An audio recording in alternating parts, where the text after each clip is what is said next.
बंदी छोड़ सतगुरु रामपाल जी महाराज जी की जय हो।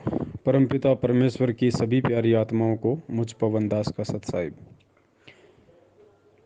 पुण्यात्माओं, जैसा कि आपने न्यूज़पेपर वगैरह की कटिंग है या वैसे भी भविष्य वक्ताओं की भविष्यवाणियां हैं, आप लोग देख रहे हैं, पढ़ ही रहे हैं।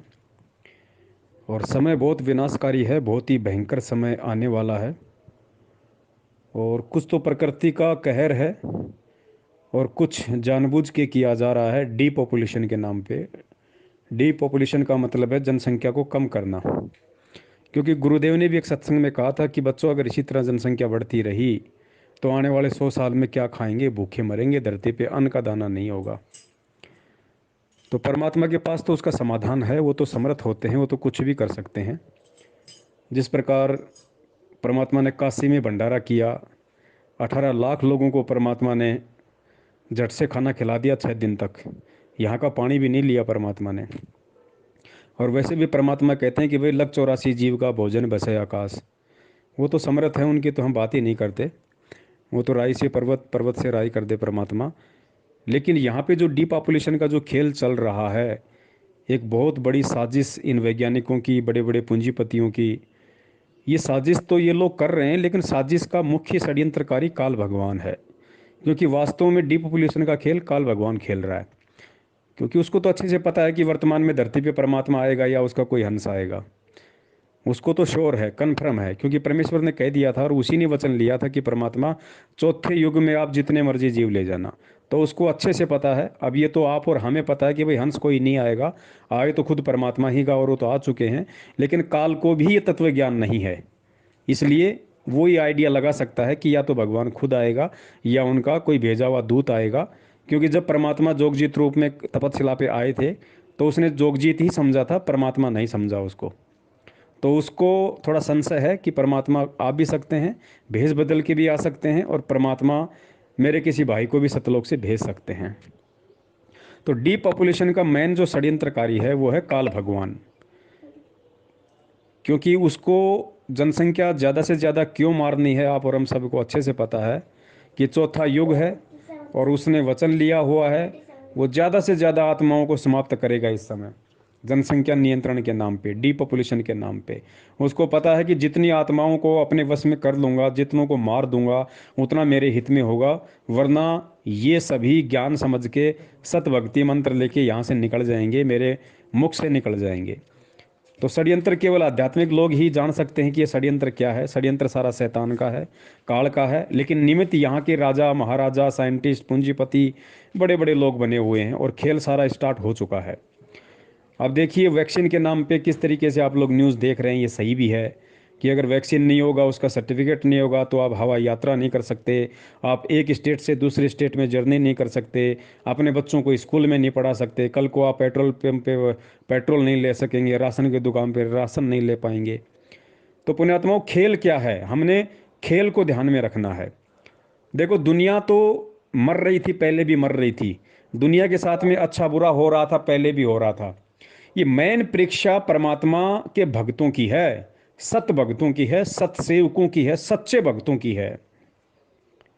क्योंकि देखिए, जो लोग आज इस वैक्सीन का विरोध कर रहे हैं, चाहे वो जगत वाले हों, चाहे भगत वाले हों, जगत वाले लोग जो वैक्सीन का विरोध कर रहे हैं, वो भी जब ऐसी सिचुएशन आंखों के सामने पैदा हो जाएगी कि अगर वैक्सीन नहीं है, आपके पास सर्टिफिकेट नहीं है, आपके बच्चे नहीं पढ़ेंगे, आपको सरकारी सुविधा नहीं मिलेगी, आपके अकाउंट में सैलरी जब तक नहीं आएगी, जब तक आपका वैक्सीन का टीका नहीं लग जाएगा या उसका सर्टिफिकेट नहीं होगा, वो आधार कार्ड से लिंक होगा, आप छुप नहीं सकते। तो जो लोग जगत वाले भी आज इन सब का विरोध कर रहे हैं वैक्सीन का, वो भी लगवा लेंगे। क्योंकि उनकी ऐसी कोई मान मर्यादा नहीं है। जब तक विरोध है तब तक विरोध है, जब खुद की जान पे आएगी तो वो भी हाथ नीचे कर देंगे, सरेंडर कर देंगे। और भक्तों का हाल आप देख ही रहे हो। वो तो मैनेजमेंट ने पीला पर्चा निकाल ही दिया कि गुरुजी का आदेश है, आप टीका लगवा सकते हो, सरकार कुछ कुछ गलत करती ही नहीं। तो आपके अपने भगत भाई भी लगवाएंगे जब वो समस्या आ जाएगी, पैदा हो जाएगी। लेकिन पुण्यात्माओं, ये परीक्षा है विश्वास की, और ये परीक्षा आप और हम भक्तों की है, ये सत्सेवकों की है। ये पूरी पृथ्वी पे परमात्मा हम भक्तों की परीक्षा ले रहा है। यहाँ पे अगर किसी ने दृढ़ता दिखानी है, किसी ने हिम्मत दिखानी है, तो वो केवल आप और हमने दिखानी है। कहे कबीर सुनो वही साधो, मैं तो हूं विश्वास में। ये अब आप और हमारे विश्वास की परीक्षा शुरू होगी, या यूं कह लीजिए कि आप और हमारे विश्वास की परीक्षा शुरू हो चुकी है। समस्याएं तो आएंगी ही आएंगी, सरकार जबरदस्ती करेगी ही करेगी, शैतान की प्रेरणा से, काल की प्रेरणा से। लेकिन अब ऐसी सिचुएशन में जब चारों तरफ से कोई रास्ता नजर नहीं आएगा, तब हम क्या करेंगे पुण्यात्माओं? ऐसी स्थिति में अब केवल दो ही चीजें हमारा सबसे बड़ा सहारा होंगी, केवल दो ही चीजें। एक परमात्मा का ज्ञान आधार, और दूसरा परमात्मा पे विश्वास। इन दो चीजों के अलावा कोई भी भगत शैतानी शक्तियों का और इन शैतानी षड्यंत्रों का सामना नहीं कर पाएगा। तो पुण्यात्माओं, अब विश्वास की परीक्षा है और ज्ञान आधार का सारा खेल है। दास तो अपनी कहता है, क्योंकि परमात्मा ने जब पिछले 6 साल से आप लोगों को संदेशा भिजवाने के लिए निमित्त बनाया है, तो पुण्यात्माओं आज मैं पीछे कैसे हट सकता हूँ? मैं तो सपन में भी नहीं सोच सकता पीछे हटने की, ना परमात्मा की मर्यादाओं से, और जो शब्द परमात्मा ने आज तक बुलवा दिए उन शब्दों से। ये दास तो सतगुरुदेव जी के आशीर्वाद से एक सुई की नोक जितना भी पीछे नहीं हटने वाला है। राशन ना मिले तो ना मिले, पेट्रोल ना मिले तो ना मिले, बच्चे स्कूल ना जाएं तो ना जाएं, सरकारी सुविधा ना मिले तो ना मिले, आज से पहले भी नहीं ले रहे थे। हवाई यात्रा हमें करनी ही नहीं है, एक स्टेट से दूसरे स्टेट में आना जाना ही क्यों है हमें? कहने का मतलब है सरकार जितना भी पाबंद करेगी ये वैक्सीन लगवाने के लिए शैतानी प्रेरणा से, तो लोग लगवाएंगे, क्योंकि वो सहन नहीं कर पाएंगे, क्योंकि उनके पास ज्ञान नहीं है, उनके पास भगवान नहीं है, और ज्ञान और भगवान के बिना विश्वास तो हो ही नहीं सकता। तो उनके पास कोई आधार नहीं है कि हम किस चीज को पकड़ के इसका विरोध करें। तो जो लोग आज विरोध कर रहे हैं वो भी ढीले हाथ छोड़ देंगे आने वाले समय में। लेकिन ये परीक्षा होगी परमात्मा के बच्चों की। तो पुण्यात्माओं, दास तो यही आप लोगों से निवेदन करेगा, प्रार्थना करेगा कि ये अंतिम चरण है परीक्षा का। अंतिम चरण परमात्मा ये देख रहा है कि मोला बैठा मोर्चा देखे यम की भेड़, और दवा 10 यम कोट दूत जहां वहां एक नाम की खैड़। गुरुजी ने बताया ना कि जब तुम यहां से शरीर छोड़ के चलोगे तो 12 करोड़ यम के दूत वहां तुमसे टक्कर लेने के लिए आएंगे। उस समय तुम क्या करोगे, कैसा रिएक्शन करोगे? उनके आगे होके भगोगे, सामना करोगे, अपने माता पिता को चिल्लाओगे, पुकारोगे, या अपने गुरुदेव के द्वारा जो मंत्र दिए गए उनका सुमरण करोगे, या गुरुदेव को याद करोगे चिल्ला चिल्ला के भी कि हे बंदी छोड़, हे गुरुदेव, हे परमात्मा, या फिर हे माँ बचा ले, हे मेरे पिताजी बचा ले। ये सारी बातें परमात्मा ने सत्संगों में बता रखी है। और फिर गुरुदेव ने बताया कि बच्चों घबराना मत, मैं शब्द रूप में तुम्हारे आस पास ही रहूंगा, मैं सारा खेल देख रहा हूं। वो सारा खेल मैं देखता रहूंगा कि फिर इन्होंने मेरे ऊपर कितना विश्वास किया, इनको मेरे ऊपर कितना विश्वास है, ज्ञान को कहां तक इन्होंने आधार बनाया। तो पुण्यात्माओं, शरीर छोड़ने के बाद जो समस्या कह लीजिए, या जो विकट परिस्थिति कह लीजिए, या जो परीक्षा कह लीजिए जो हमारे साथ घटित होने वाली है, उसकी रिहर्सल शरीर में रहते सहते परमात्मा यहां करवाएंगे। हाँ जी, ये सरकार हमारे लिए यम के दूत हैं, काल के एजेंट हैं, साक्षात शैतान समझ लो सरकार को। और जितना पाबंद, जिस तरीके से सरकार यहाँ पे जो लगाएंगी पाबंदियाँ, उन पाबंदियों से हमें हार माननी है या हमने उनका डटकर मुकाबला करना है।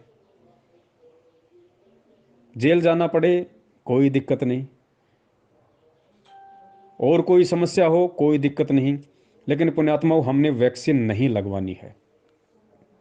ये संदेश परम पूज्य सतगुरु रामपाल जी महाराज जी के भक्तों के लिए है। अगर हम वास्तव में भगत हैं, हमने अगर परमात्मा को समझा है, क्योंकि अब परीक्षा होगी भक्तों की, असली भक्तों की भी अब परीक्षा होगी कि खाली मुझे प्रकट हुआ जुबान से ही कहते हैं, या अपनी अंतरात्मा से, अपने हृदय से भी मुझे परमात्मा मानते हैं, उसकी परीक्षा अब होगी। और जो टिक गया इस परमात्मा के नाम पे, परमात्मा के ज्ञान पे, कि भाई जब परमात्मा के नाम पे अगर ऐसी कोई नौबत आ गई, आने वाले समय में ऐसी कोई समस्या आ गई, तो देखिए हम कितना इस नाम पे टिकते हैं, कितना हम भगवान के ऊपर विश्वास करके हम इन परिस्थितियों का सामना करते हैं। पुण्यात्माओं, जो सत्संग परमेश्वर ने किए थे, एक एक सत्संग परमेश्वर का लोहे की लकीर है। संकेत कर दिया था परमात्मा ने कि बच्चों, कल्पे कारण कौन है, कर सेवा निकाम, और मन इच्छा फल देऊंगा जब पड़ेगा मेरे से काम। तो पुण्यात्माओं, ऐसी समस्या जब हमारे सामने प्रकट होंगी और हम जब दृढ़ होंगे, उस समय समझो हमारा काम भगवान से पड़ रहा है। और फिर गुरुदेव ने कहा कि भगवान फिर कौन सा पीछे रहता है, आगे खड़ा पाओगा। और फिर गुरुदेव ने कहा था कि अगर घर में 2 दाने होंगे ना, 2 दाने अनाज के, 2 दाने, सुबह मटका भरा हुआ मिलेगा, अनाज का मटका भरा हुआ, आटे का पीस पिसा के तैयार। पुण्यात्माओं, अगर ऐसी समस्या हमारे सामने प्रकट हो गई कि भैया जिसको वैक्सीन नहीं उसको राशन नहीं, तो भैया जिसको वैक्सीन नहीं उसको राशन नहीं हमें मंजूर है, उस समय आपको अपने भगवान पे टकटकी लगा के आस लगानी होगी कि भगवान तेरे नाम पे हैं। सदना ने क्या कहा था परमात्मा से, जब सदना के दोनों हाथ उसने काट दिए थे, उसके बाद जब वो केदारनाथ वहाँ पे उड़ीसा में जो जगन्नाथपुरी चला गया था परमात्मा के लिए, कि भाई परमात्मा कह रहे थे भाई जगन्नाथपुरी में, वहाँ पे मालिक ने कहा था उसको, तो वो जगन्नाथपुरी की तरफ वो चल दिया था। और जब बीच में रात हुई, रात गुजारने के लिए एक गांव में रुका सरपंच के यहाँ पे, तो गुरुजी ने बताया सरपंच की औरत थी, वो बदचलन थी, उसने रात को सदना के साथ में दुर्व्यवहार करने की कोशिश की। तो सदना ने कहा कि बहन मैं तो पहले से बहुत दुखी हूँ, मुझे और दुखी ना कर। तो वो अपनी बेइज्जती मान गई और उसने झूठा प्रचार कर दिया, चिल्लाने लग गई कि इसने मेरी इज्जत लूटने की कोशिश की है। सुबह पंचायत हुई, पंचायतों में ये फैसला हुआ कि भाई आजकल तो राह चलते आदमी को रात को रोकने का भी धर्म नहीं है, देखो ऐसे ऐसे नालायक लोग हैं। और सदना को जिंदा मीनार में चिनवाने के लिए आदेश पारित कर दिया। उस समय जब उसको जिंदा दीवार में चुनने लगे, तब सदना ने रोके भगवान से अरदास की थी कि हे परमपिता परमात्मा, मैं तो हूं ही इतना नीच, मैं तो हूं ही इतना दुष्ट कि परमात्मा मुझे तो मीनार तो क्या, मुझे तो जेरे कुएं में डालना चाहिए। मैं तो हूं ही इतना नीच प्राणी, मुझे तो आप समझ में आ रहा है, लेकिन भगवान मैं तेरे नाम पे निकला हूं। परमात्मा जब कल कोई इतिहास बनेगा तो तेरा कोई नाम नहीं लेगा कोई पीछे से, कि तेरे नाम पे चलने वालों की और आज ऐसी हालत हो रही है। तब गुरुदेव ने बताया उसी समय मीनार में धमाका हुआ, पूरी मीनार फूट गई और 2 ईंट जाके उस औरत के दूध के ऊपर लगी, उसके स्तनों पे लगी, दोनों स्तन कट के नीचे गिर गए और सदना के दोनों हाथ पूरे कर दिए परमात्मा ने। तब लोगों ने को विश्वास हुआ कि भाई ये भगत गलत नहीं था, ये औरत ही गलत थी। तो पुण्यात्माओं, सत्संग को समझिए, परमात्मा ने कब सहायता की और कैसी स्थिति में की। एक तो परमात्मा ने उस समय सहायता की जब सदना ने हृदय से पुकार की, और दूसरी स्थिति में उस समय परमात्मा ने सहायता की जब एंड होने को था, बिल्कुल अंत हो लिया था, बिल्कुल मरने को था वो, उसको दीवार में जिंदा चुनने वाले थे, उसके बाद हवा बंद होने वाली थी। तो आप समझ रहे होंगे कि परमात्मा, मतलब हमने विश्वास नहीं तोड़ना बिल्कुल भी।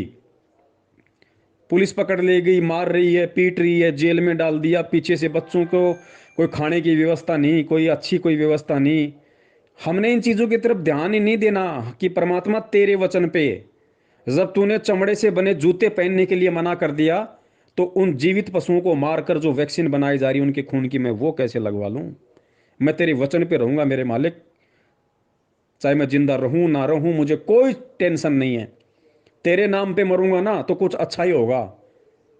आप ही की वाणी है कि करोड़ शीश तूने दे लिए यम राजा की फेंट, झटके से वो शीश लेता है, फेंट। और फिर परमात्मा कहते हैं कि एक शीश देख के देख ले सतगुरु अपने की भेंट, तू प्यार से, भेंट यानी प्यार प्रेम से, एक शीश अपने गुरु को भी दे के देख, उसके बदले तेरे साथ वो क्या करता फिर। तो पुण्यात्माओं, कहने का मतलब है परमात्मा पे, क्योंकि हमने फिर बच्चों की टेंशन नहीं करनी है, तब तक तो हैं, सेवा है तो है, पीछे से नहीं, पीछे से फिर हमारी ड्यूटी नहीं है, फिर वो परमात्मा की ड्यूटी, वो परमात्मा के बच्चे हैं फिर। हमने ना हमारी टेंशन करनी, ना हमने फिर बच्चों की सोचनी कि पीछे से मेरे बच्चों के साथ क्या हो रहा होगा। ऐसी स्थिति में जब हमारे साथ में सरकार अति कर देगी, अभी स्थिति नहीं आई है लेकिन आइडिया लग रहा है सरकार की मंशाओं को लेके, न्यू वर्ल्ड ऑर्डर को लेके, और जिस तरीके से पूरे संसार को अपने काबू में करने की कोशिश की जा रही है, डीपॉपुलेशन, जबरदस्ती लोगों को मार मार के जनसंख्या को नियंत्रण किया जा रहा है तरह तरह की चीजों से। दास उस समय की बात कर रहा है, वो समय चाहे 2 साल में आए, चाहे 10 साल में आए, या चाहे अभी कुछ दिनों में स्टार्ट हो जाए, उस समय की दास बात कर रहा है। हमने इतना दृढ़ परमेश्वर के नाम पे होना पड़ेगा। और एक चीज और बता देता हूं पुण्यात्माओं, ये भगवान हर तरीके से झाड़ झंकाड़ के देखेगा, हर तरीके से हिला हिला के देखेगा। गुरु जी कहते हैं ना, तुम मार्केट में एक 50 रुपए का मटका लेने जाते हो, कितना बजाते हो उसको चारों तरफ से। तो हम मटके हैं, ये परमात्मा कुम्हार है, सतलोक लेके जाएगा बजा बजा के। परमात्मा ऐसा भी खेल खेल सकते हैं, परमात्मा ऐसी भी परीक्षा ले सकते हैं। हो सकता है अखबार में ऐड आ जाए, हो सकता है टीवी चैनल पे ये न्यूज आ जाए कि संत रामपाल जी महाराज ने भी लगवाई कोरोना की वैक्सीन, और उसका वीडियो भी वायरल हो जाए, कोई बड़ी बात नहीं। अखबार में भी वैक्सीन लगाते हुए गुरु जी का फोटो आ सकता है। लेकिन ध्यान रखना पुण्यात्माओं, हमने संत की कथनी पे चलना है, संत की करनी के ऊपर नहीं चलना। ध्यान हो, गुरुजी ने तो जेल से अपनी बहन से राखी भी बंधवाई थी, लेकिन आप और हमारे लिए आदेश है रक्षा सूत्र, राखी नहीं बंधवानी भैया, ये परंपराएं नहीं निभानी। लेकिन परमात्मा ने अपनी बहन से जेल में, हिसार जेल में राखी बंधवाई, उसका उसका अखबार में फोटो आया कि रक्षाबंधन मनाते हुए संत रामपाल जी महाराज, क्योंकि उनकी छोटी बहन राजबाला, छोटी है बड़ी है मुझे नहीं पता, वो भी जेल में थी बरवाला कांड के समय। और बहुत सारे लोगों ने यही सोच के, जो बबली गुजर है पलवल हरियाणा वाला, उसी ने यही सोच के परमात्मा की आज भक्ति छोड़ दी। उसी समय उसके मन में दोष आ गया था कि हमें मना कर रहे हैं और खुद वहां पे लगवा रहे हैं। तो पुण्यात्माओं, ऐसा भी हो सकता है। ये बंदी छोड़ है हर तरीके से, क्योंकि ज्ञान पूरा दे दिया इसने, ज्ञान देने में कमी नहीं छोड़ी। कल को कोई ये नहीं कह सकता कि सिलेबस पूरा नहीं पढ़ाया, ये क्वेश्चन कहां से आ गया, ये सवाल कहां से आ गया, ये सवाल नहीं कर सकता कल को कोई, क्योंकि परमात्मा पूरा पाठ पढ़ा के गए और 20 साल से उसका रिवीजन करवा रहे थे, रिवीजन। तो ऐसा वीडियो भी आ सकता है न्यूज चैनल के माध्यम से कि हिसार जेल नंबर 2 में संत रामपाल महाराज ने भी लगवाई कोरोना वैक्सीन, अखबार में भी आ सकती है। लेकिन हमने इन चीजों को देख के विचलित नहीं होना। परमेश्वर ने हमें क्या निर्देशित किया है, क्या आदेशित किया है, वो हमारे लिए महत्वपूर्ण है, ना कि ये कि गुरुजी ने वैक्सीन लगवा ली। वो परमेश्वर है, उसके ऊपर कोई कर्म लागू नहीं है, उसके ऊपर कोई विधान लागू नहीं है, उसके ऊपर कोई नियम लागू नहीं है, जो नियम आप और हमारे ऊपर लागू हैं, क्योंकि हम मरीज हैं। डॉक्टर मरीज को, डायबिटीज वाले मरीज को बोल देगा भैया मीठा नहीं खाना, और 2 मिनट बाद में डॉक्टर की कोई पार्टी है, वो अगर रसगुल्ले मंगा के खा रहा है, तो मूर्ख आदमी होगा जो ये कहेगा कि ये काहे का डॉक्टर है, ये खुद तो रसगुल्ला खा रहा है और मुझे मीठा खाने का मना कर रहा है। अरे तो भैया बीमार तू है या डॉक्टर है?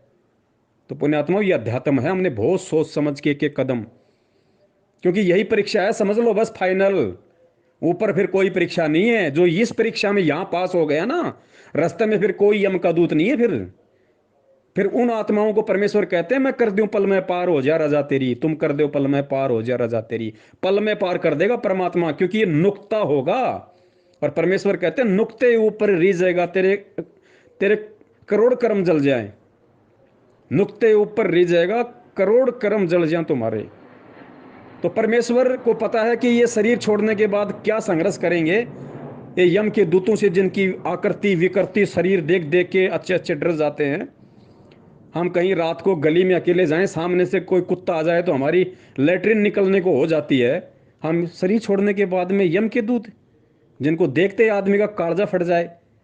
तो परमात्मा वो रिहर्सल हमारी थोड़े से में यहीं ले रहे हैं कि देखो इसको, मेरे ऊपर कितना इसको यकीन है, मेरे ऊपर इसको कितना विश्वास है, मेरे लिए देखे ये इन चीज़ों का विरोध करेगा या नहीं करेगा। हमने कोई रैली नहीं निकालनी, हमने केवल इन चीज़ों को अपने ऊपर एप्लीकेबल करना है।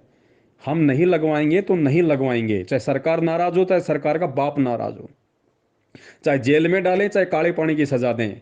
भाई जो गुरु वचन पे डट गए, कट गए फंद 84 के पुण्यात्माओं, ये सत्संग एक एक आज लागू होने हैं भक्तों के ऊपर।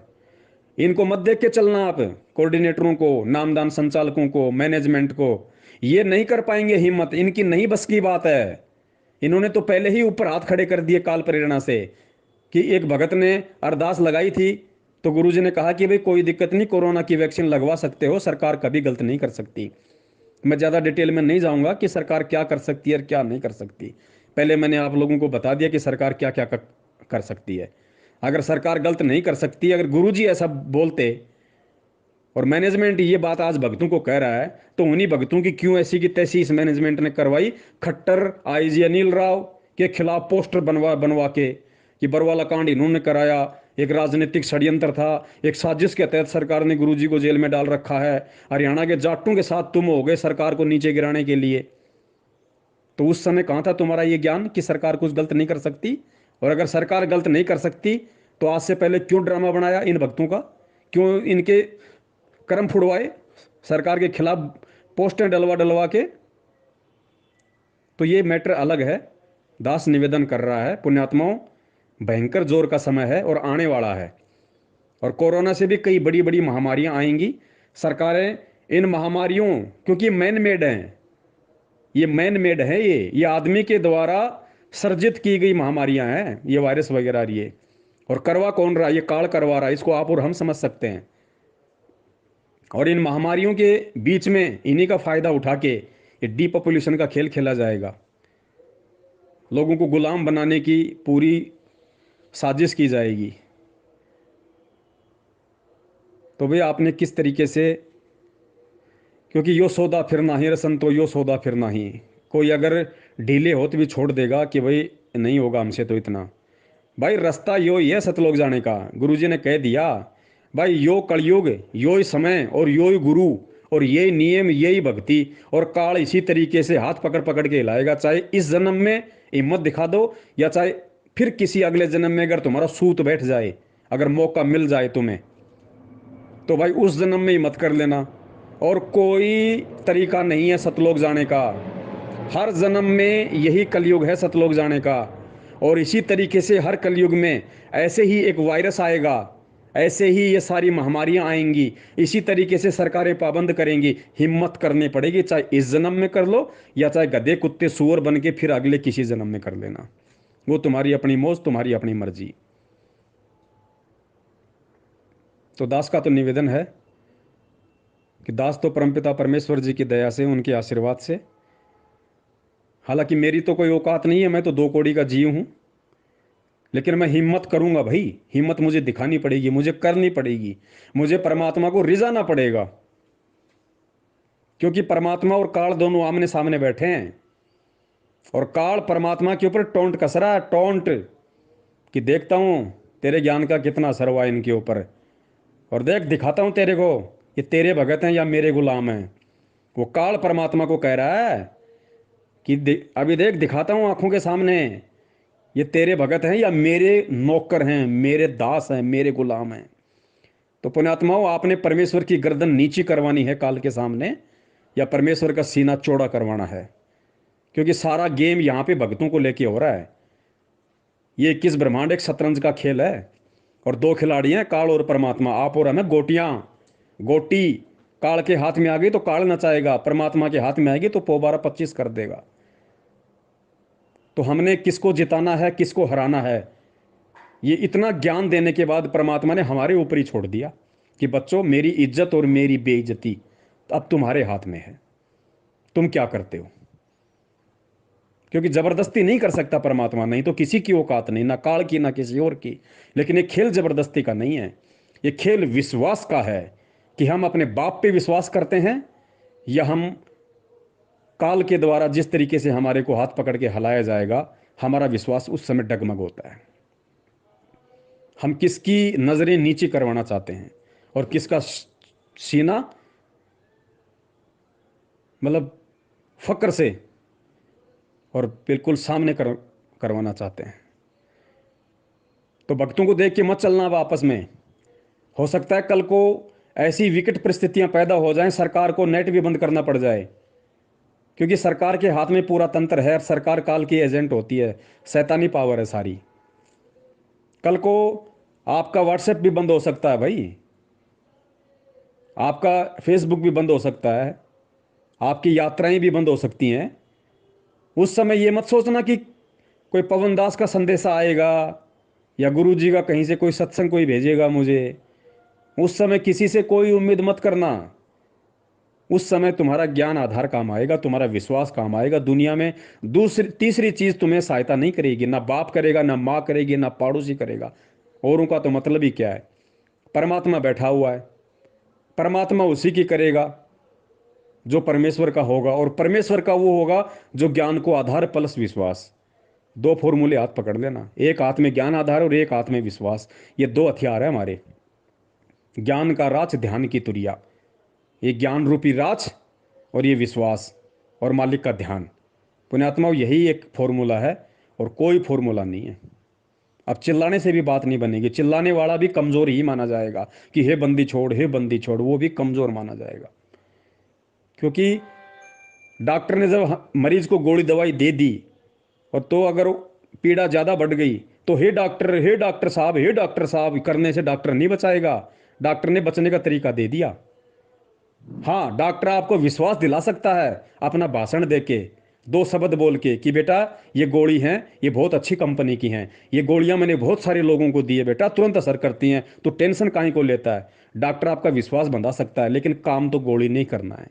तो पुण्यात्माओं, परमेश्वर का सत्संग हमारा विश्वास बंधाएगा, लेकिन काम परमात्मा की भक्ति ने ही करना है।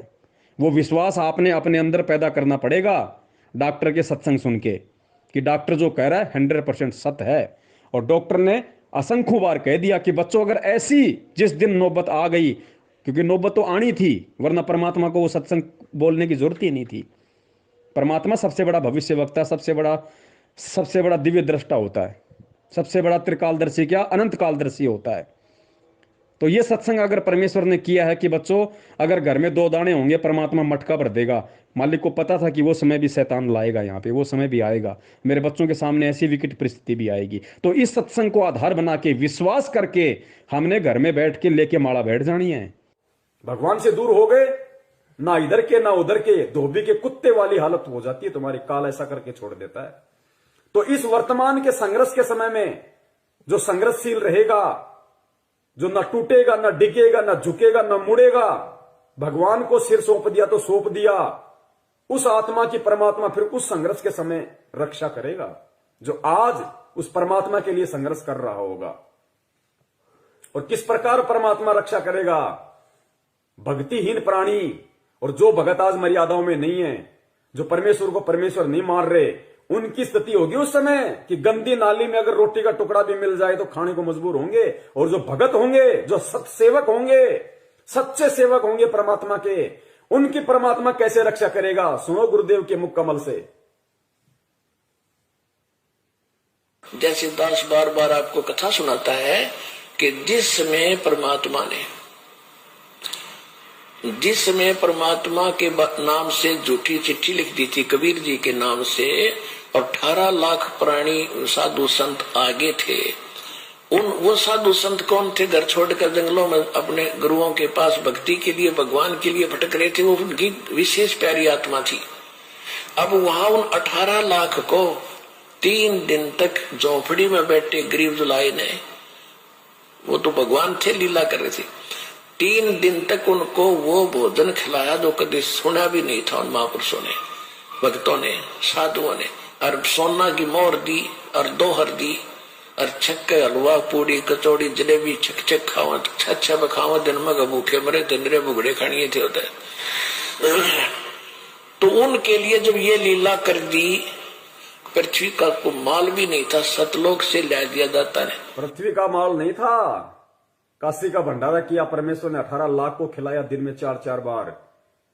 इस पृथ्वी लोक का नहीं था, वो सतलोक से लाए थे परमात्मा। और फिर आगे देखना पुण्यात्माओं, किस प्रकार उस विनाश के समय में जब ऐसी संकट पैदा होगा, ऐसी विकट परिस्थितियां पैदा हो जाएंगी, क्योंकि गुरुदेव तो परमेश्वर है, अंतर्यामी है, उनको तो पता है उस विनाश के समय का। उस समय का थोड़ा सा जिक्र परमेश्वर ने किस प्रकार किया कि बच्चों तुम्हारे घर में अगर 2 दाने भी होंगे तो परमात्मा क्या करेगा फिर देखना। उसको कहते हैं भक्ति का प्रतिफल। मेरे बुगड़े खड़िए थे होते, तो उनके लिए जब ये लीला कर दी, पृथ्वी का को माल भी नहीं था, सतलोक से ला दिया जाता है।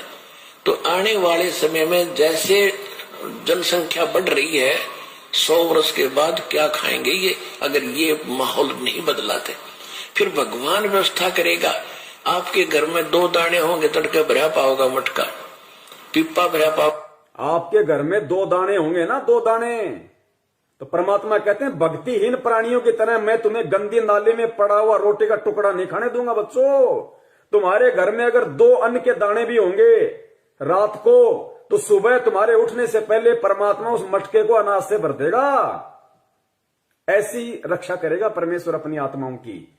इसलिए हमारे को विश्वास होना चाहिए दृढ़ अटल कि धरती पे अगर भगवान है तो संत रामपाल जी महाराज है, उनके अलावा कोई पुरुष नहीं है। बंदी छोड़ सतगुरु रामपाल जी महाराज की जय। पिका को माल भी नहीं था, सतलोक से ला दिया जाता है। तो आने वाले समय में जैसे जनसंख्या बढ़ रही है, 100 वर्ष के बाद क्या खाएंगे ये, अगर ये माहौल नहीं बदलाते। फिर भगवान व्यवस्था करेगा। आपके घर में फिर भगवान व्यवस्था करेगा। आज हम जो काम धंधा कर रहे हैं, 2 के 4 कर रहे हैं, हम जो अपना दिमाग चला रहे हैं कि हम कर रहे हैं तो खा रहे हैं, ये सब फेल हो जाएंगे। आज भी परमात्मा दे रहा है, आज भी परमात्मा ही करवा रहा है। कैसे करेगा परमात्मा, देखना। माहौल नहीं बदलाते। फिर भगवान व्यवस्था करेगा। आपके घर में 2 दाने होंगे, तड़के भरा पाओगा मटका, पिप्पा भरा पाओगा आटेगा, इस तरह कर देगा दाता आपके लिए। लेकिन साध वचन पलटे नहीं, चाहे पलट जाए ब्रह्मांड। अगर परमेश्वर ने ये वाणी कही है कि आपके घर में 2 दाने होंगे, सुबह मटका भरा हुआ मिलेगा, तो वो विकट समय आएगा, वो 2 दाने वाला समय आएगा भाई। तभी परमेश्वर ने इस वाणी का जिक्र किया। ये बात कही है परमात्मा ने कि आपके घर में 2 दाने होंगे। नहीं तो भगत आज हम अपना काम धंधा कर रहे हैं, अपना कमाई रहे ना, लेकिन एक समय ऐसा आएगा ना काम होगा, ना धंधा होगा, ना कोई घर से बाहर निकलेगा। डरेंगे, सहमे हुए होंगे, डरे हुए होंगे। उस समय परमात्मा कहते हैं कि जो भक्तिहीन प्राणी भूख के मारे क्या करेंगे, कब तक घरों में बैठे रहेंगे। ना ये ब्रह्मा रक्षा करेगा, ना विष्णु करेगा, ना दुर्गा करेगी, ना काल, ना महाकाल, ना देवी देवता, ना भैरू, ना भूत, ना यार, ना रिश्तेदार, ना मां, ना बाप। आज हम जिनके लिए भगवान से दूर हो रहे हैं कि मेरी मां रुष्ट हो जाएगी, मेरा बाप मुझे लड़ेगा, मेरी पत्नी मुझे छोड़ के चली जाएगी, उस समय कोई नहीं आएगा, वो परमेश्वर आएगा उस समय रक्षा करने के लिए। किनकी? जो भक्ति करेंगे, जो भक्ति करने की इच्छा से होंगे। बढ़ रही है, 100 वर्ष के बाद क्या खाएंगे ये, अगर ये माहौल नहीं बदलाते। फिर भगवान व्यवस्था करेगा। आपके घर में 2 दाने होंगे, तड़के भरा पाओगा मटका, पिप्पा भरा पाओगा आटेगा, इस तरह कर देगा दाता आपके लिए। लेकिन भक्ति करवाने के लिए छोड़ सतगुरु रामपाल जी महाराज की जय हो। ये उनकी करेगा जो भक्ति करेंगे, और जो बकवाद, ये उनकी करेगा जो भक्ति करेंगे, और जो बकवाद करेगा वो अपना करते रहेंगे। वो और हमने ये भी उम्मीद नहीं करनी, अगर ऐसी नौबत आ गई घर में 2 दाने नहीं है, तो हमने ये भी उम्मीद नहीं करनी कि देखिए मटका भरा हुआ मिलता है कि नहीं मिलता। वो परमात्मा पे शक हो जाएगा, संदेह हो जाएगा, और संदेह करने वाला नरक में जाता है, फिर परमात्मा विश्वास नहीं करेगा। आप शास्त्रों को अगर पढ़िए तो शास्त्र ये कहते हैं कि इस संसार में सबसे बड़ा पाप क्या है।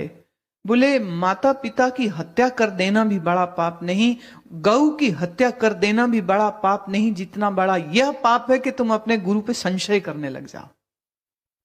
कैसे कर सकते हो तुम? अपने गुरु पर संशय, अपने भगवान पर संशय कैसे कर सकते हो तुम? और अगर तुम्हें यह लगे कि गुरु गुरु ही नहीं है, तो फिर तो बात ही खत्म हो गई। तुमने तो गुरु तत्व को अपनी जिंदगी से काट दिया। ठीक है भाई, छोड़ दे फिर उस गुरु को, फिर मत रहे उसके साथ, फिर मत रहे उसके साथ, फिर जा, फिर ढूंढ कोई और। पर एक बात याद रहे, जो एक गुरु का सगा ना हो सका, वो किसी दूसरे का कैसे होगा? कैसे? बाद भी ये याद रहे, जो अपने गुरु का कृपा पात्र हो जाता है ना, उसको सब महात्मा भी कृपा देते। जो अपने गुरु की ही कृपा नहीं ले पाया, उसको दूसरे क्या देंगे? क्या देंगे उसको? और आदमी ऐसा उल्टी खोपड़ी का मालिक है, वो अपने कर्म पे या अपने अंतःकरण पे कि मेरे अंदर ही ज्ञान की जिज्ञासा नहीं थी, मेरे अंदर ही समर्पण नहीं था, ऐसा नहीं सोचता। वो गुरु पे उंगली जरूर उठा देता। हमने बिल्कुल ध्यान नहीं देना। जब खाने का टाइम होगा तो मटका जाके एक बार देख लेंगे कि भाई चलो भाई खाना वाना बनाओ भाई, मालिक के दया से उघाड़ के देख लेना, दाने हैं तो बलाने ना, नहीं वापस अपनी माला लेके बैठ जाना। पुण्यात्माओं, ये वो भगवान है, जब राम रावण का युद्ध हो रहा था और जब लक्ष्मण जी को शक्ति लगी और हनुमान जी को भेजा संजीवनी बूटी लाने के लिए, तो हनुमान जी जब लंका से संजीवनी बूटी लाने गए तो रास्ते में कबीर परमेश्वर एक साधु का रोल बना के एक पहाड़ पे बैठ गए और अपना राम राम राम राम जपने लग गए। हनुमान जी ने देखा भाई कोई राम भगत है, मेरा गुरु भाई है, चलो 2 मिनट बात करता हूं। हनुमान जी नीचे उतरे और उसके बाद में उन्होंने कहा कि आओ बटेऊ, बटेऊ यानी राह चलते व्यक्ति, आओ बैठो जलपान करो, दो चर्चा राम की करेंगे। तो हनुमान जी ने कहा कि नहीं भगवान, सेवक का काम विश्राम का नहीं होता, मेरे प्रभु का आदेश है कि मुझे संजीवनी लेके आनी है। और भी बहुत बहुत सारी बातें हुई उनके बीच में, और कहा कि भगवान मैं यहां नहीं रुक सकता, मुझे बहुत जल्दी जाना है, मुझे संजीवनी मुझे लेके आनी है। तो कुछ ऐसी बातें थी। तो फिर उस महाराज ने कहा, वो गाना है वो पूरा एक रामायण का सॉन्ग है, राम राम जय जय राम जय जय राम, मैं तो राम ही राम पुकारूं। तो फिर उस कबीर परमेश्वर ने जो संत रूप में वहां बैठे हुए थे, उन्होंने कहा था हनुमान जी को कि तुझे भूख प्यास नहीं लागे रे, मैं ऐसा मंत्र बता दूंगा। तुझे भूख प्यास नहीं लागे रे, मैं ऐसा मंत्र बता दूंगा, और तुझे जिस पर्वत पे जाना हो मैं पल भर में पहुंचा दूंगा। तो पुण्यात्मा, भूख प्यास ना लगने का ये मंत्र ये केवल कबीर परमेश्वर के पास में है, काल के पास भी नहीं है। अगर काल के पास भी ये मंत्र होता भूख प्यास ना लगने वाला, तो क्यों तपस्या पे आप और हमारे को खाता बूनता? क्यों यहाँ पे भूखमरी मस्ती, क्यों यहाँ पे अकाल पड़ते? तो वो मंत्र वो कहने का अधिकारी केवल कबीर परमेश्वर था। तो अगर हमारी मटके में भी दाने नहीं होंगे, मटके में भी आटा नहीं मिलेगा, तो परमात्मा है, हमारे वो तो भाव देखेगा, विश्वास देखेगा। परमात्मा तो हमारे को भूख ही नहीं लगने देगा, प्यास ही नहीं लगने देगा। ये 24 सिद्धियों में आती हैं सारी सिद्धियां, ये केवल कबीर परमेश्वर जी के पास है। और ये सिद्धियां परमेश्वर ने आप और हमारे अंदर डाल रखी ऑलरेडी, ऑटोमेटिक ये विधान है परमात्मा का। गुरुदेव ने बोल रखा कि बच्चों तुम विश्वास के साथ ये मंत्र जपते रहना, 24 सिद्धियां तुम्हारे अंदर आ जाएंगी, लेकिन प्रयोग नहीं करना।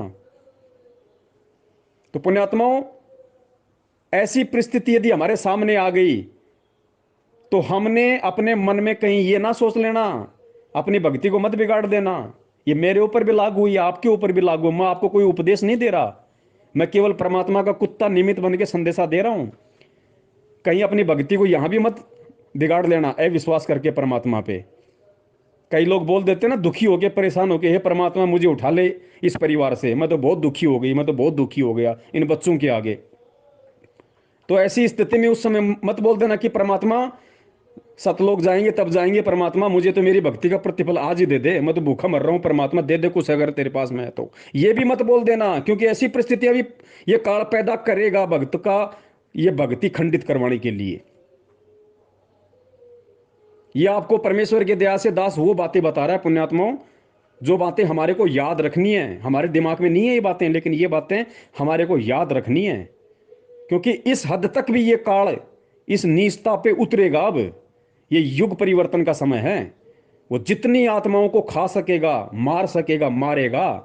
उसको पता है कि मेरा भोजन मेरे घर से निकलता जा रहा है, और उसको पता है कि इंसान को ही क्यों मारेगा, वो इंसान को ही खत्म करेगा। तो हमने बहुत सावधान रहना है। बहुत सोच समझ के हमने चलना है। और हमारा साथ देने वाला धरती पे कोई नहीं है सिवाय भगवान और भक्ति के। किसी भी यार दोस्त रिश्तेदार मित्र पे आस्था मत लगा लेना उस समय। ऐसी स्थिति में मत फोन कर देना कि मैं ऐसी विकट परिस्थिति हूं, मेरी सहायता करो, मेरी हेल्प करो। मत मांग लेना किसी से 2 रुपए भी। एक उधार की बात अलग होती है, वो भी जब सामान्य परिस्थिति में, लेकिन उस परिस्थिति में नहीं। अगर ऐसी समस्या उत्पन्न हो गई तो अनाज के लिए, रोटी के लिए, दाल सब्जी के लिए किसी से 5 रुपए भी उधार मत मांग लेना। फिर वो एक बात अलग है। भगत भाई आपस में अगर किसी को मालूम पड़ गया समस्या ऐसी है तो वो कर दे तो बात अलग है। बाकी जब वो समस्या आएगी तो भगत भी आपस में नहीं मिलेंगे, ना किसी को मालूम पड़ेगा कहाँ क्या हो रहा है। तो केवल माला लेके बंदी छोड़ का नाम, हाथ में ले लो माला और बंदी छोड़ रखवाड़ा, बस ये सूत्र ध्यान रखना। और विश्वास रखना, ये विश्वास रूपी सेज, बस उस विश्वास रूपी डोर को पकड़ के बैठे रहना। दास भी परमात्मा से अरदास करेगा कि परमात्मा दास को भी सद्बुद्धि देना, ऐसी समस्या अगर कभी प्रकट हो जाए तो। बाकी होंगी पुण्यात्माओं, क्योंकि सतलोक जाना इतना आसान नहीं है। काल भगवान रोकेगा और परमात्मा देखेगा, वो तोड़ेगा और परमात्मा ये देखेगा कि जुड़ने के लायक कौन है, सतलोक जाने के लायक कौन हुआ है। अरे लोहे की कोई छोटी सी चीज बनाई जाती है, उसको कितना आग में तपाया जाता है, कितने हथौड़े मारे जाते हैं उसको, कितना उसको रगड़ा जाता है, उसको घिसा जाता है, तब जाके एक छोटी सी सुई बनती है। तो पुण्यात्माओं, ये सतलोक जाने की परीक्षा अगर इतना आसान होता, क्यों कहते हैं परमात्मा बार बार कि सतलोक जाना कोई बरवाड़े का बस स्टैंड नहीं है, कोई खाला का घर नहीं है सतलोक। यहां तो जोटा लगेगा, जोटा। हरियाणा में जोटा क्या कहते हैं शायद, इसको कहते होंगे भाई जोर आएगा, भयंकर तरीके से जोर लगेगा, तगड़ा बोझ पड़ेगा, इसको कहते हैं जोटा लगेगा। तो बस विश्वास और ज्ञान आधार, परमेश्वर दया करे, हम सब पे परमात्मा दया बनाए रखें, यही हम सबकी बंदी छोड़ परमपिता परमेश्वर सतगुरु रामपाल जी महाराज जी से अरदास है, विनती है, प्रार्थना है। क्योंकि दास जब व्हाट्सएप पे इस तरह की न्यूज़ देखता है, इस तरह की वीडियो देखता है कि काल किस प्रकार से चारों तरफ से जो है जगत के प्राणियों को घेर रहा है, घेरने की कोशिश कर रहा है, कैसी कैसी विकट परिस्थितियां बनाने की कोशिश कर रहा है, तो जगत वालों को तो कुछ भी आभास नहीं है इन चीज़ों का पुण्यात्माओं। लेकिन असल में अगर परमात्मा के बाद में कोई भविष्य वक्ता है तो उसका भगत है। परमात्मा के भगत ही असली भविष्य वक्ता है, जिनको परमेश्वर ने तत्व ज्ञान रूपी टॉर्च दे दी, वो आंखें दे दी, वो बहुत आगे का कुछ देख सकते हैं, वो जान सकते हैं कि क्या होगा क्या नहीं होने वाला है और किस तरीके से हमने बचना है। वो बचाव भी परमात्मा ने हमें उसका उपाय भी दे दिया, समाधान भी सब दे रखा है परमात्मा ने। लेकिन अब उसको कौन किस तरीके से लेता है, अपने ऊपर धारण करता है, अब उसकी परीक्षा है। अब हीरे मोती लाल जिनके लिए परमात्मा यहां आते हैं कि गोता मारूं स्वर्ग में जा बैठूं पाताल और गरीब दास ढूंढता फिरूं हीरे मोती लाल, अब है वो हीरे मोती लाल बनने का समय। अब मालूम पड़ेगा कि परमेश्वर के असली हीरे मोती लाल कौन है और किन आत्माओं के लिए परमात्मा आता है। तामर ध्वज ने, छोटा बच्चा था और दोनों माँ बेटों ने खाली स्वर्ग प्राप्ति के लिए बच्चे को काट दिया, राजा थे। और कौन सा था वो भाई, सिमली का भाई मंसूर, एक एक अंग कट गया उसका, एक एक अंग। उसने अपने गुरुदेव के द्वारा जो नाम दिया गया था अनल हक, उसको नहीं छोड़ा। जबकि पुण्यात्मा उस समय तो ना मोबाइल थे, ना ट्रांजिस्टर थे, ना जगह जगह सत्संग होते थे। आज तो हम दिन में 50 बार सत्संग सुन सकते हैं, उस समय तो कोई सुविधा नहीं थी। फिर उनको इतनी दृढ़ता कहां से आई? क्योंकि बिना ज्ञान के दृढ़ता नहीं आ सकती, क्योंकि उसके भक्ति संस्कार मजबूत थे। और आज हमारा सब कुछ मजबूत है। भगवान साक्षात संत रामपाल जी के रूप में आया हुआ है, साक्षात परमात्मा आया हुआ है, सत भक्ति मंत्र दे दिए, पूरा कोर्स दे दिया, असली मंत्र दे दिए। मंसूर के पास तो असली मंत्र भी नहीं था, ये सतलोक वाला, वो तो खाली अनल हक जप रहा था। लेकिन उसको विश्वास था कि मेरे गुरु ने, अगर वो विश्वास हो गया कि मेरा गुरु सच्चा है, और फिर चाहे गुरु आपको मंत्र जाप करने के लिए दे दे कि बेटा ये 3 मंत्र हैं, कुत्ता बिल्ली हाथी, कुत्ता बिल्ली हाथी, बेटा इन मंत्रों को जाप कर तुझे पार करेगा। तो अगर भगत है तो विश्वास करेगा, वो ये नहीं देखेगा कि कुत्ता बिल्ली ये मंत्र है या किसी जानवर के नाम है। उसको ये है कि मेरे गुरु ने मुझे दे दिया, अब मेरे गुरु ने दे दिया तो मेरे लिए यही असली मंत्र है। तो पुण्यात्माओं, दयाबंदी छोड़ की कि परमेश्वर ने इस बिजली पीढ़ी में आके हमें संभाला, लाखों को अपना भगत बनाया, और लाखों में से कुछ मुट्ठी भर को परमेश्वर ने छांटा इन 6 सालों में, जो आज सत्सेवकों के नाम से जाने जाते हैं, पहचाने जाते हैं। और ये परीक्षा केवल सत्सेवकों की है, बाकी तो परमेश्वर की मर्यादाओं से कब के कोसों दूर हो चुके हैं। जो 70% जो मैनेजमेंट के संपर्क में हैं, जो कोऑर्डिनेटरों के संपर्क में हैं, जो 6 साल से हिम्मत नहीं कर पाए, ज्ञान को आधार नहीं बना पाए, आगे नहीं बढ़ पाए, निर्णय नहीं कर पाए क्या सही है क्या गलत है 6 साल में भी, अब वो दूर हो चुके हैं। अब वो डोर परमात्मा के हाथ से उनकी निकल चुकी है। ये परीक्षा केवल पूरी सृष्टि में अगर किसी की है तो सत्सेवकों की है, ध्यान रख लेना। और कदम कदम पे परीक्षा है। और चाहे मेरे संदेश से आपको मिले या ना मिले, चाहे आपके संदेश से मेरे तक पहुंचे या ना पहुंचे, हमने इन संदेशों के भरोसे नहीं रहना। अब हमने परमात्मा और परमात्मा के ज्ञान के भरोसे रहना है, विश्वास करके। वही चीज हमारी अंतिम होगी। कल को शरीर छोड़ के सतलोक जाएंगे तो हम कोई आपस में मिलके नहीं जाएंगे कि लो साहब ये फलाना भगत है, मैं इस भगत के साथ जाऊंगा, या भाई ये पवनदास चल रहा है, भाई हम तो भाई पवनदास के साथ जाएंगे। कोई निश्चित नहीं है यहाँ किसी का भी, मेरा शरीर कब छूटेगा, आपका कब छूटेगा। अकेला जाएगा, ये अकेला जाने का मार्ग है। चल अकेला, तेरा मेला पीछे छूटा राही, चल अकेला। ये अकेला चलने का मार्ग है। ये यहां तक परमात्मा ने आप और हमसे जो साथ संगति करवाई, या जब तक वो समय देगा आगे हम सब तक साथ संगति करेंगे। ये हमारा सौभाग्य कि हम मजबूत हो जाएं, हम दृढ़ हो जाएं, हमारे को हमारे बंदी छोड़ पे अटल और दृढ़ विश्वास हो जाए। इसलिए परमात्मा ने ये साथ संगति का मौका आप और हमें दिया। मुझे आप लोगों से हिम्मत मिली, आपको मुझसे हिम्मत मिली, और सबको कहने की हिम्मत बंदी छोड़ से मिली, उनके सत्संगों से मिली। तो पुण्यात्माओं, ये अंतिम दाव है, ये युग परिवर्तन है, और महाविनाश होना ही होना है। और इस महाविनाश में किस तरीके से हम लोग रिएक्ट करते हैं, ये अब आप और हम सबके अपने पर्सनली ज्ञान आधार पे है। हृदय से हम लोग प्रार्थना यही करेंगे कि गुरुदेव के लिए कुछ ऐसा कर बैठे हैं जिस पर हम लोगों को नाज हो, गुरुदेव को नाज हो कि हमारे अपने थे। शरीर का टुकड़ा टुकड़ा चला जाए, खून का एक एक कतरा बह जाए, पर हमारे से एक एक कर्म वही होना चाहिए जिस पर गुरुदेव को नाज हो, गर्व हो, गौरव हो। इसके अलावा कुछ नहीं है। और 7 तारीख को परमात्मा के दया से जो वीडियो है फिक्स 8 बजे लाइव चलेगा। दास ने वीडियो पहले ही बना दिया है, वीडियो को हम लाइव चलाएंगे। उस लाइव वीडियो को आपने जितना हो सके उतना बंदी छोड़ के दया से शेयर करना है, संदेशा हमने पहुंचाना है।